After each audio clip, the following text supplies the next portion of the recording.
Daniel, ¿qué hacemos vestidos así con túnica, con turbante? Con babuchas. Con la musiquita ahí con la que hemos iniciado. ¿Qué hacemos así? Cuéntame. Bueno, no es por gusto que estamos con esta vestimenta, Jorge. Estamos entrando en personajes, porque hoy día te voy a contar a ti y también a nuestros amigos un poco acerca del origen del Islam, esta religión pues que es tan grande, tan conocida. Claro que acá en nuestro país, en estas latitudes, no hay mucha gente que profese esta religión, pero oye, el Islam es la segunda religión con más fieles en el mundo y se calcula que es posible que de acá a unos años incluso supere el cristianismo. Supera el cristianismo, wow. Sí, o Eso sea, en quiere cantidad de decir fieles. de que claro, estamos ante una religión muy importante. Bueno, está bien. Si hay que bailar, yo no me hago problema. Yo sé.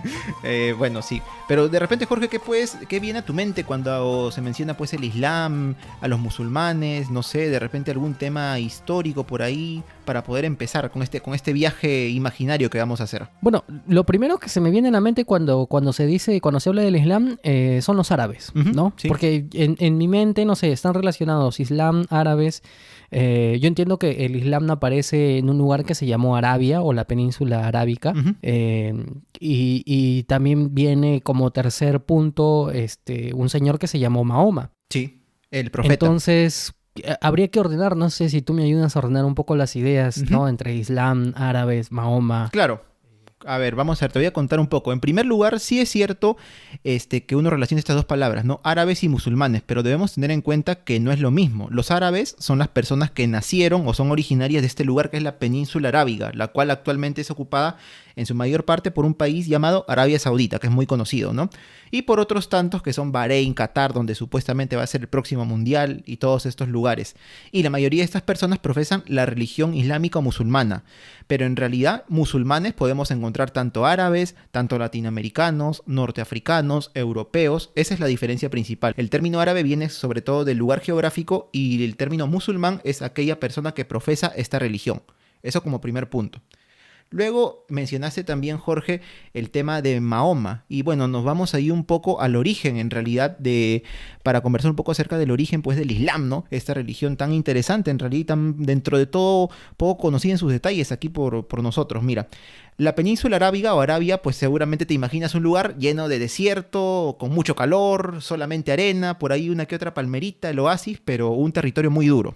Sí, tú lo has dicho, es tal cual, así me lo imagino. Además, como recomendación, no sé si tú lo has leído, pero por ejemplo está este libro de Las Mil y Una Noches, y así tal y como describen el paisaje en Las Mil y Una Noches, así yo me imagino a toda esta zona. Claro, no es más o menos de esa forma como siempre nos hemos imaginado pues a Arabia. Pero bueno, este lugar, Jorge, por muchos años, por muchísimos siglos, fue un lugar donde vivió cierta cantidad de gente que en realidad pues tenía unas condiciones de vida muy difíciles, ¿no? Por la misma falta de agua o la escasez que había, era muy limitada la cantidad de agua para todos y esto que ocasionaba pues que pelearan, que guerrearan, que se organizaran no en una gran nación tal vez, sino en tribus diversas, dispersas, que hablaban diferentes dialectos del árabe, que tenían creencias religiosas muy diferentes unas con las otras, incluso habían algunas las que estaban más al norte, más pegadas a lo que se le conoce actualmente a Medio Oriente, algunas incluso con ciertas creencias del tipo cristiano o del tipo judío. Y bueno, estas personas dependían sobre todo no solo del pastoreo de los camellos o por ahí de ovejas quizá, sino también del comercio. Habían dos grandes ciudades que todavía existen y una de ellas es la principal, la más sagrada del Islam, que es la ciudad de la Meca, y otra que es la ciudad de Medina. En este caso, pues en la ciudad de la Meca había un centro que tenía una especie de adoratorio de varios ídolos o reliquias que eran propios pues, de las religiones, de las tantas religiones y creencias que habían en esta zona. Así por muchos años es que se convivió pues, en la península arábiga, te estoy hablando de siglos. Hasta que más o menos a inicios del siglo VII, es decir, cerca de las primeras décadas del año 600 más o menos, apareció justamente este señor que mencionas, que es Mahoma.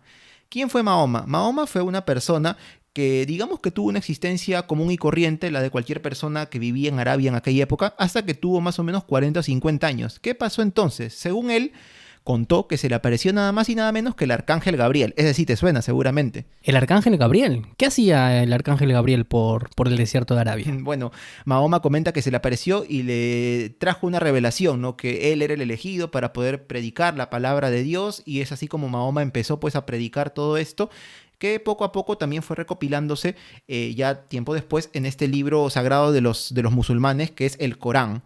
¿no? El Corán. Pero eso quiero decir que Mahoma se convierte en algo así como un profeta. Exacto. Mahoma es el más grande profeta de los musulmanes. Los musulmanes, Jorge, si tú te das cuenta y si sabemos un poco yendo al tema de su religión, adoran a un dios, así como los cristianos, como yo en mi caso, ¿no? Como los católicos. Claro. Ellos adoran al dios Alá. Bueno, es el nombre que tienen, ¿no? Pero en realidad es el mismo dios que el nuestro. El que nosotros le decimos Dios, Diosito, bueno, ellos le llaman Alá, me parece que en su idioma. Pero es el mismo. O sea, que el mismo dios Jehová es el propio Alá. Sí. ¿No? Es el mismo dios. Claro. Y bueno, en este caso, claro, ellos, si bien no creen en santos, no creen que Jesús sea el Mesías, el Salvador, sí le tienen mucho respeto porque consideran, por ejemplo, a Jesús como uno también de los más grandes profetas del Islam.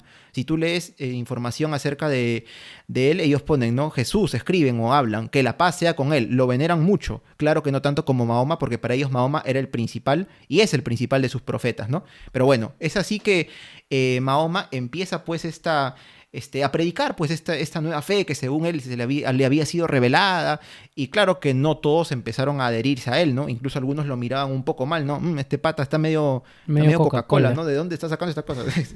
Y es así, entonces, que en el año 622 más o menos, mira hace cuánto tiempo, Mahoma llegó a tener, sí, varios detractores en su ciudad donde él vivía, que era la Meca, ¿no?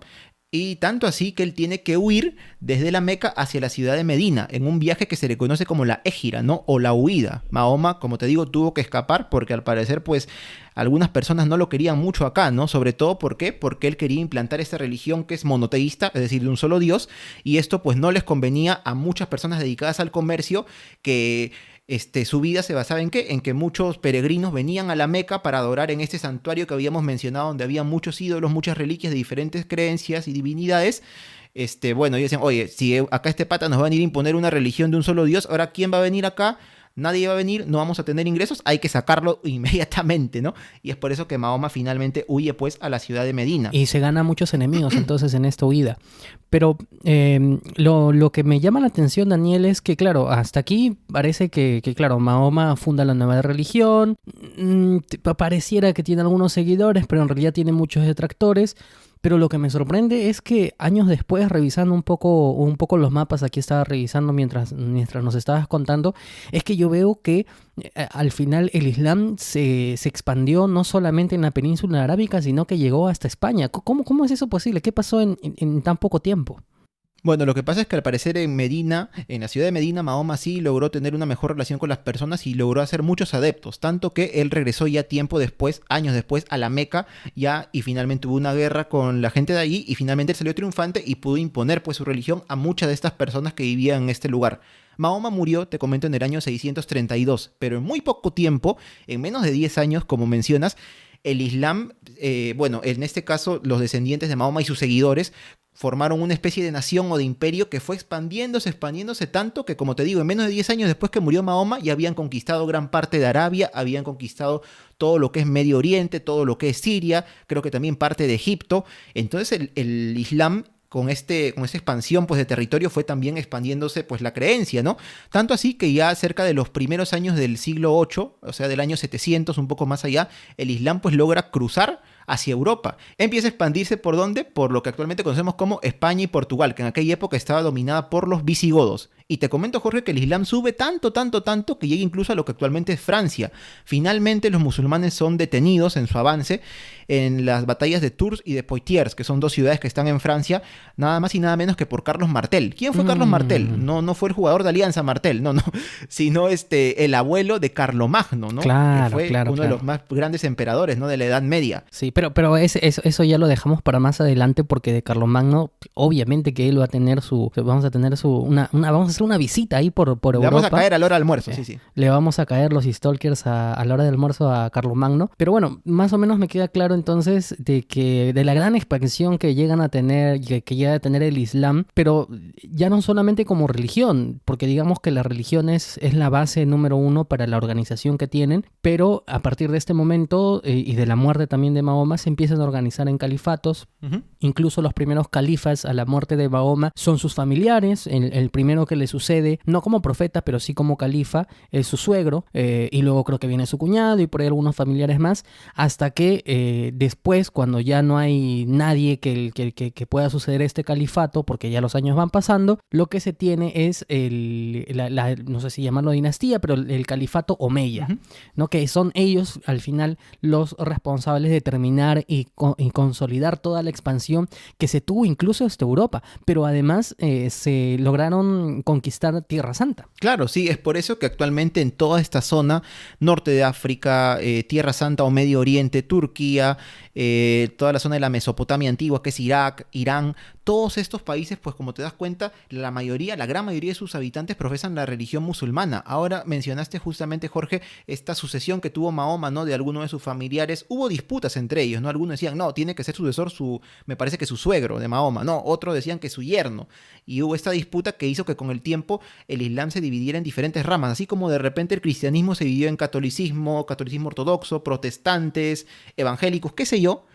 En este caso, pues el Islam se dividió también en dos ramas, ¿no? Los sunitas, claro, los sunitas, sí. los chiíes, que algunos de ellos son como que más apegados a la religión, a los preceptos islámicos, otros son un poquitín más liberales.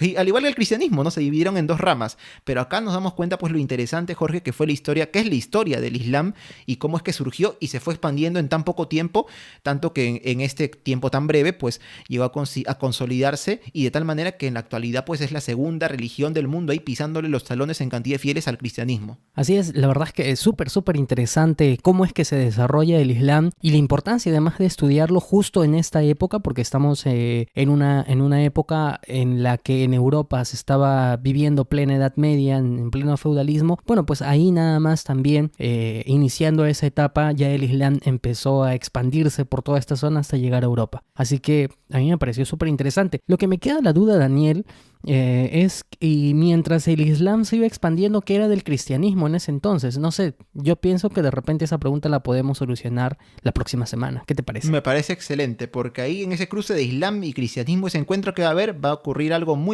interesante y muy relevante para la historia universal. Muy bien, ahora sí vamos con las actividades de la semana.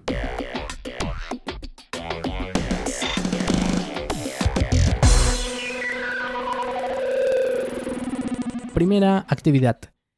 ¿Cómo era la vida y las creencias en la Arabia antes de la llegada del Islam? La segunda actividad es: realiza una línea de tiempo del avance del Islam desde la revelación a Mahoma. La tercera actividad. ¿Cuáles fueron las batallas que detuvieron el avance del Islam en Europa? Muy bien, amigos, esta ha sido una edición más para el segundo año de secundaria de Stalkers. Así que bueno, nos reencontraremos la semana siguiente con otro interesante tema todavía de esta etapa, ¿no? De la Edad Media. Así es, y no se olviden de compartir nuestro contenido. Nos escuchamos la próxima semana. Chau. Chau. Stalkers es producido por el podcast Por las Rutas de la Curiosidad, podcast de divulgación histórica y cultural, producido y conducido por Daniel Tucto y Jorge Juárez. Puedes encontrarlo en Facebook, Instagram y Spotify.